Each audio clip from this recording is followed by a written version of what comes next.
and welcome to the Skift India Travel Podcast. I'm Peden, Skift's Asia editor, and joining me today is my colleague Bulbul Dhawan, our India reporter. Bulbul and I will be discussing some of the biggest headlines coming out from India. Hi, Bulbul, and welcome. Hi, Peden. How are you? Thank you very much. I'm good. Bulbul, what a week it has been, isn't it? Let's begin by talking about one of the biggest developments that we cannot miss out on TBO Tech's IPO. Of course, as we know that TBO Tech is a travel distribution platform, and from this IPO, TBO had planned to raise about $180 million. I spoke to the co-founders Gaurav Bhatnagar and Ankush Javan, and a lot of that discussion was about acquisitions. TBO plans to allocate about $4.8 million of its net proceeds in the IPO towards strategic acquisitions and investments. TBO, as we know, has already acquired two European companies last year. What did you make of all that was happening with TBO? Of course, they had a fantastic, opening last week, and they were oversubscribed about 86 times.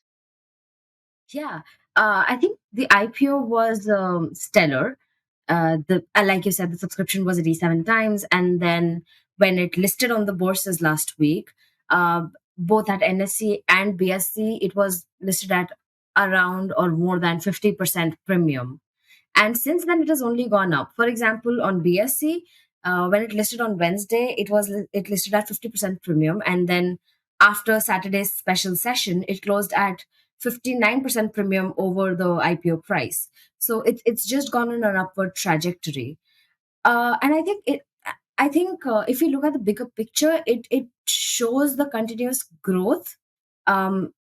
It shows uh, this in the progress of the positive atmosphere around travel companies as a whole. Because if we see, not long ago, Yatra had its IPO. It was in September last year, and then Oyo, we know, is IPO bound. And even if we leave that aside, because um, Oyo has been IPO bound for quite some time now, there are three hotel companies that did launch their IPOs recently. So we have Juniper Hotels, we have APJ Surendra Park Hotels, and then we have Sami Hotels. So there is a lot of progress that is surrounding hospitality companies. And this is just if we're speaking about IPOs, but uh, even if we see the performance of say hospitality companies on the listed hospitality companies itself, then an HVS Anadoc report did share that Indian hotel companies have recorded double the average price to earnings ratio as compared to international hotel companies. So it's I think it's a positive growth that the travel industry is witnessing, and TBO's success is a reflection of that. Yeah, I think yeah, it is, and also it might be good news for all the travel companies, that are waiting Yeah. in the wings, trying to decide whether they should be launching the IPO or not. As we know, Oyo is set to refile its Hmm. IPO again once it gets the financing. There are talks that it's going to get a financing and then refile the IPO. Yeah. Of course, IPO wise, I think TBO has shown the way to many travel companies, and there might be more travel IPOs coming up this year. Yeah. Now, let's move on to the aviation industry in India, Bulbul. There it has been the aviation industry in the country has been rocked by significant disruptions, due to Hmm. various labor disputes with some of the major airlines. Yeah. It was Vistara earlier, and last week we heard about Air India Express. Of Hmm. course, both these airlines are owned by the same owner, Tata Companies. And as we know, the airline recently, Air India Express, saw its cabin crew members going on mass sick leaves. That led to a cancellation of more than 80 flights in one single day. Because of course this is especially concerning because just about a month before that, Vistara's operations were also impacted due to its pilots. Both airlines are key players in the market and are involved in high stake mergers and have faced operational challenges stemming from workforce unrest. You've talked about the Air India Express cancellations. So what did you find out when you were doing the story? I think it was interesting, the story, especially because it came right on the heels of what happened with Vistara, and against the Mhm. picture that both of these airlines are headed towards their merger. Vistara is, of course, merging with Air India, and then we have Air India Express merging with AIX Connect, formerly Air Asia India, to create one low cost airline operated by Tata. So, and we know that with Vistara, the core issue was the change in pay structure of pilots, so that it was in line with Air India's policy. So that was the issue with Vistara. And then what happened in Air India Express's case was that this time it was the cabin crew that was protesting, again over HR issues. So, according to what PTI reported, a section of cabin crew staff alleged mismanagement on the part of Air India Express, saying that they were treated unequally. Um, they Some staff members reported that they were offered jobs at lower positions despite clearing interviews for senior posts, and that internal job postings were being filled by external candidates bypassing qualified internal candidates. And then there was also some changes in the compensation package of the employees. So these were issues that led to this protest. It was more or less quickly handled, if we could call it that. What with the airline handing out termination letters en masse.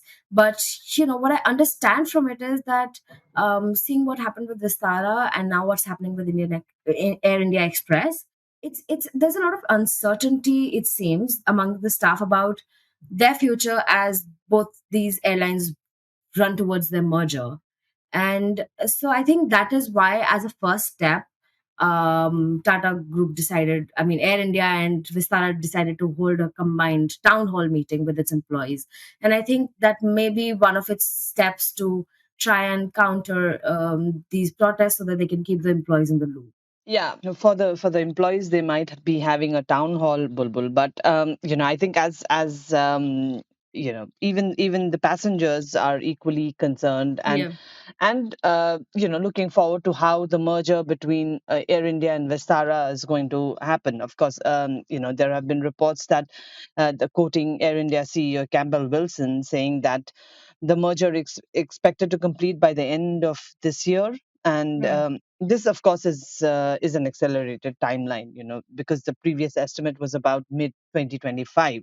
And we have also started to get some more details about the merger process, and most importantly, about the loyalty programs, because that's what everyone is concerned about, especially those who have who are part of the loyalty program of Vistara. You covered this topic recently, So, what is your impression of this?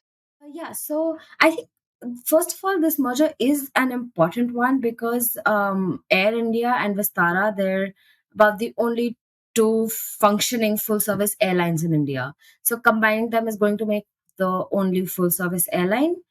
And so um, the what happened was that we got a little more glimpse of their processes, and I'll come to the loyalty programs. But so far, even the information that we have on their merger process is very limited. We know that the organizational structure is finalized for the merged entity, we just don't know what it is.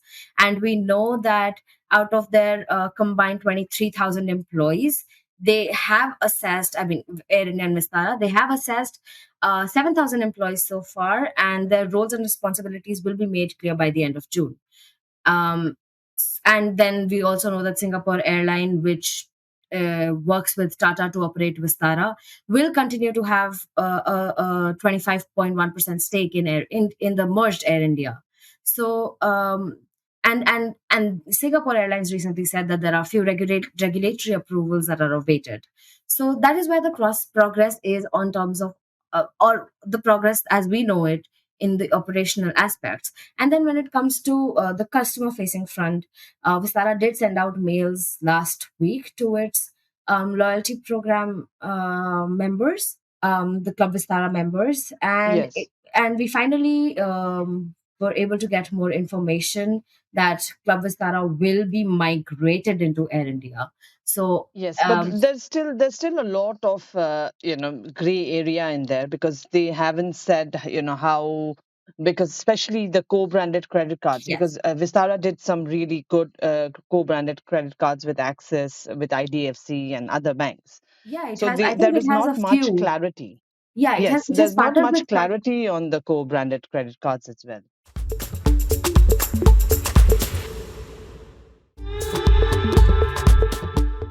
Yeah, and that they said in their mail that we will update you on that. We don't know when that information will be coming in. So, and of course, if we take a look at it, a lot of people have been using travel credit cards, and I reckon Vistara credit cards are a part of it, especially because they give out. Indians are really into traveling now, and Vistara credit cards do come with a lot of benefits. So, not knowing what will happen with those credit cards, of course, is also a part of the confusion, and people are still awaiting information on that. Yeah, And because those credit cards, like you said, Bulbul, mhm, it's helpful in the way that even if you reach a certain goal, say for hmm, instance, if you manage to spend about 100,000 Indian rupees, yeah, then you will get one free complimentary ticket as well. Those are yeah, that's the way in which the credit cards function. if yeah, you then if you go and ahead and the next quarter you spend about 500,000, then you get another complimentary ticket, right? yes. And then this goes up. So, I mean, depending on the level, because they have tiers. So, depending on the level of card that you have, with different tiers, you get different categories. So, you could get a free economy ticket, or a free premium Premium economy ticket, economy or and even a even a free business business. class. Yes. And Yes, then but sometimes, these are redeemable only on domestic destinations, but it's still yeah.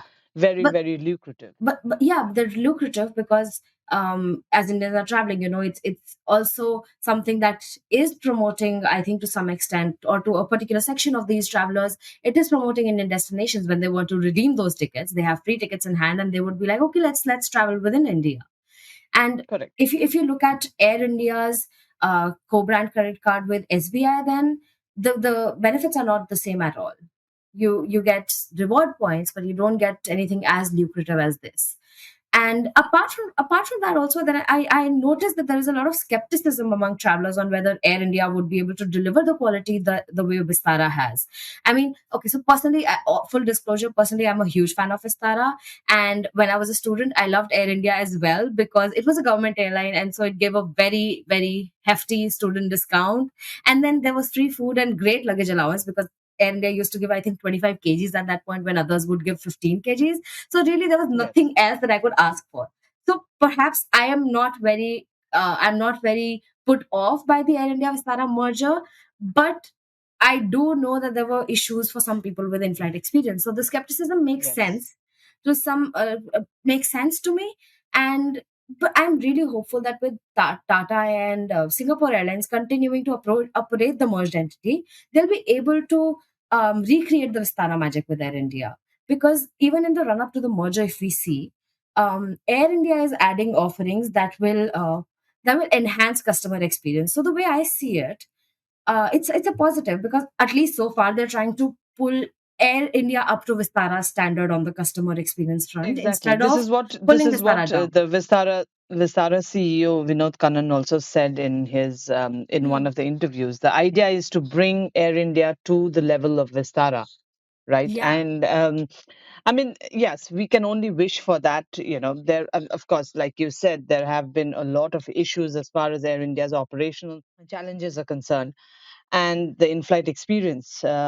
So we can only hope that Vinod Kannan is right, and that happens, and then we get a very strong full-service carrier from India. Yes, because But while yes, yes, yeah.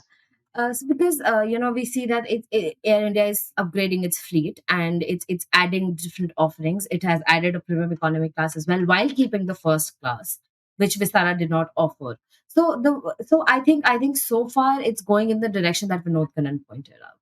Yeah, and of course we know that premium economy is a very is a favorite among many Indian travelers, and as we have Hmm. seen with Vistara, Vistara was the first airline to experiment in India with premium economy, and the premium economy seats are always full. Yeah. Um, Going from full service carriers to LCCs, we have Akasa Air. Like the airline is less than 2 years old, but it has been expanding exponentially, and they have a network of 24 cities in India, and now. After Doha, they've added Jeddah as the international destination, so that makes it two international destinations. I recently did an interview with the airline's co-founder Praveen Iyer, who shared that the airline is going to expand quite rapidly on the international front. You've been covering, the domestic aviation industry for the India Report. What do you make of what's happening at Akasa, and when you were doing your stories, compared to other. Of course, now we have nothing to compare Akasa against. I mean, like, there is Indigo, but Indigo is like just so huge. And then there is the merged, LCCs of Tata, AIX Connect. But Akasa has been doing a fine job of connecting the metropolitan cities to tier 2 and tier 3 cities, because their focus has been on tier 2 and tier 3 cities, and they have reflecting the shifting market dynamics, and of course also highlighting the untapped potential in regional connectivity. Yeah. So I the way I see Akasa Air is that it came in and then it took India by storm. It started up its operations in August 2022, and it is already flying to two international destinations now. And it's like you said, it's operational in 24 cities, including Doha in Qatar and Jeddah in Saudi Arabia now. And it's also looking at two more international destinations pretty soon. So, and then in India itself, if you look at its network map, it's connected to a lot of popular destinations, but then also to smaller places like Agartala, where only Indigo and Air India operate for the most Yes. part, and then also to Gwalior, and now also it's adding Gorakhpur to its network. So I think it's like they have a very healthy mix of hubs and then tier 2 and tier 3 cities, and that is a part of its expansion strategy. And like you said, it has nothing to compare itself to, and I'll explain why. Because in the first 3 months of 2024, Akasa accounted for 4.5% of market share in India in the Indian aviation sector. And if we compare this to last year's first 3 months, last year it was 3%. And and just just to give a bit of an idea, it may not seem like a big thing, but but Indigo has the 60% market share, so the other airlines are fighting for a smaller bit out of it. And so if you look at Air India, it has 12.7% market share, and Vistara has a 9.8% market share. So when you look at those figures, you see that Akasa having a 4.5 market share may not seem like a big deal, but in comparison, if you look at the time that it's been operating, and then the time that these airlines have been operating and the market share that they hold, it's amazing, I think. And and then I think a big factor in that is Akasa's on time performance, and then price is obviously also a factor. And Yeah, price definitely is a factor yes, for a price sensitive market like India. But as we yes, know that, Indians are also quite unforgiving when it comes to airlines. yes, but If there is a delay, if there is anything, people are ready with their smartphones taking videos, and yes, it's tweeting. not an easy market to operate. Yeah, but then also Akasa also had the least amount of cancellations among all the other airlines in across January, February, and March this year. So on Yes, time I think performance, Akasa also briefly struggled with a pilot issue, but I think they handled it pretty well, and they solved it before it got yeah, before it got really bad. yeah. But then I also think the biggest thing that is working in the airline's favor is that it commenced its operations at a very opportune time. And I'm sure everyone has remembered this by now because we keep saying this, but India is an underserved market. And, and so there is so much scope and so much demand. And so Akasa coming in at this point of time, and people were looking at revenge travel then, and now they're just willing to travel, and then giving them a low price, low cost alternative to say SpiceJet. Um, it was just something that worked in its favor. And then authorities are also supporting airlines, be it in India or outside at this moment, because this is a booming industry worldwide. So I think the timing is also working very well in Akasa's favor. That's great. After the airlines, Bulbul, I want to talk to you about some good news as far as Indians are concerned. That's the extension of the visa waivers for Indian passport holders. You know, Thailand did it, and Sri Lanka did it recently. And of course, we know that India is one of the most important source markets for both these countries, and is also the fastest growing. If we talk about Thailand in 2023, over 1.6 million Indian travelers visited the country, making India about the fourth largest source market for Thailand.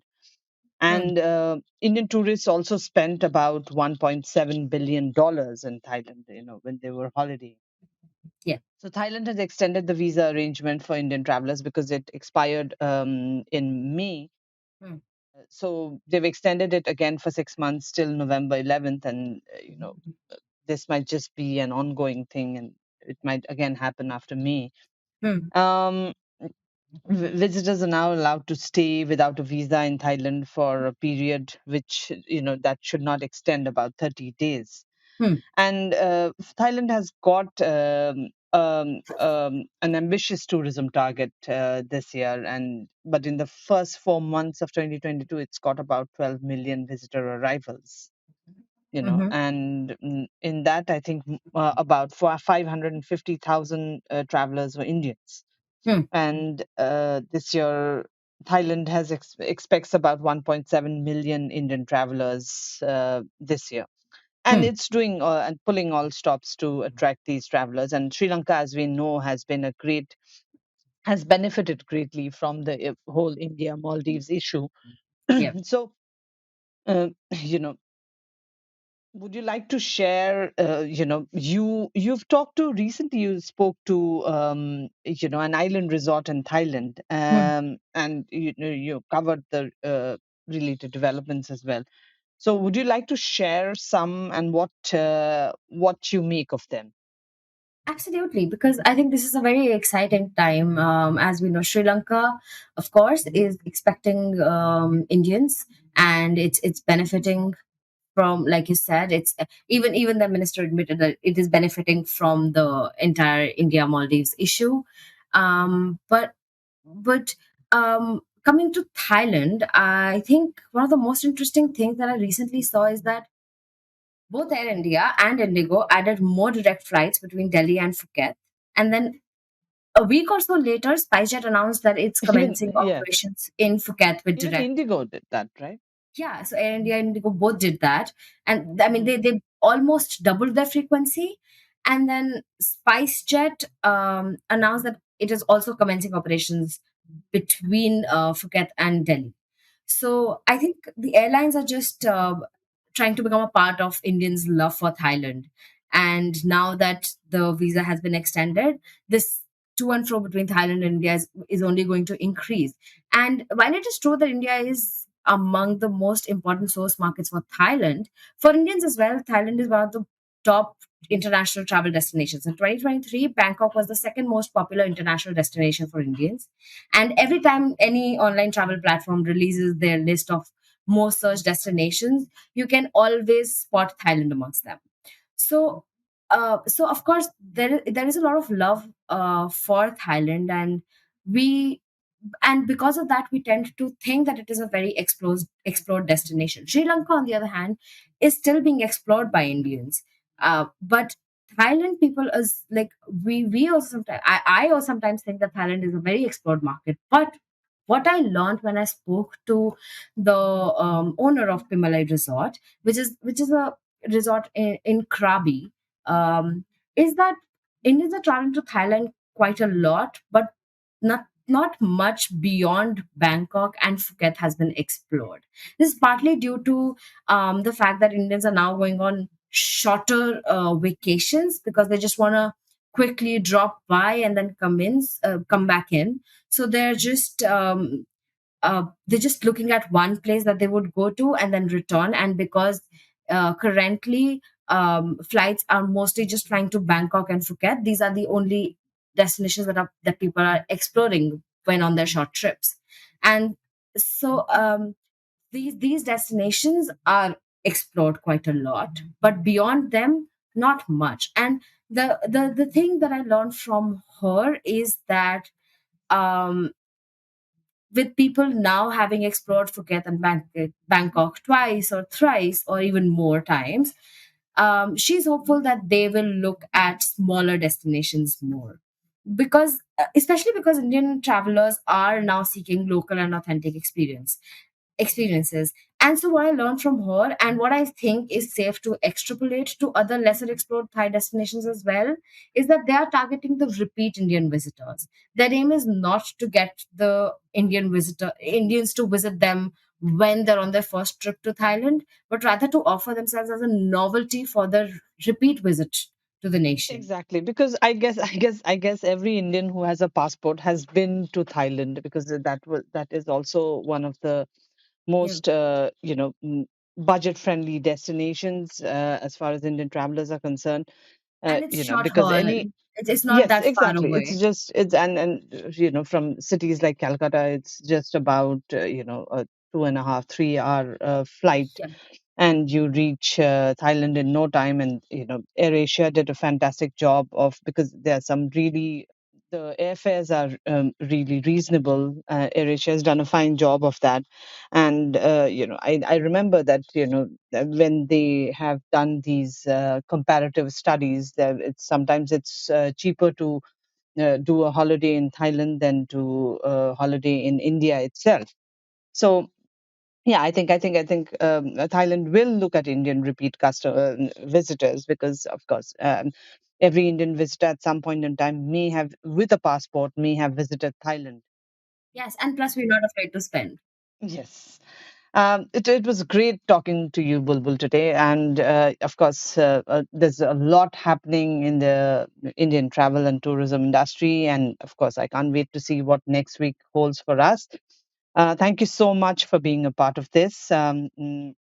And thank you to our viewers for listening in. And don't forget to subscribe to the Skift India podcast on your favorite listening app. Thank you very much. This has been the Skift India Travel Podcast. Thank you for listening.